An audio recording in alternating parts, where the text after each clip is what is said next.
আমার দুঃখ হয়, মাঝে মাঝে আমি ভালো লাগে না আমার সবকিছু। কি হলো এই দেশে? মানুষ এত লোভী হবে কেন? সম্পদ দিয়ে তো কবরে যাবে না, সম্পদ তো পড়ে থাকবে, এদের তো মরতে হবে একদিন। সেই সামান্য জায়গা আর এক গজ কাপড় ছাড়া তো কিছুই সঙ্গে নিতে পারবে না। তারপরে কেন চুরি করবে? তারপরে কেন ঘুষ খাবে? তারপরে কেন দুর্নীতি করবে? তারপরে কেন অত্যাচার করবে? আমি বুঝতে পারি না মানুষ। যাই হোক, চোরা নাহি শুনে ধর্মের কাহিনী, তাই চোরাদের একটু দমন করতে হয়। দমন করতে হবে, উপায় নাই।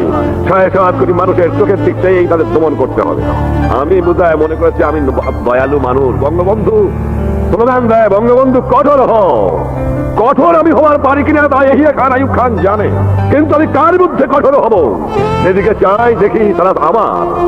কিন্তু এর মধ্যেও যারা চোর, যারা বদমাশ, যারা গুন্ডা, যারা ঘুষখোর, যারা দুর্নীতিবাজ, তাদের উপরে আমার কোনো দয়া মায়া নাই।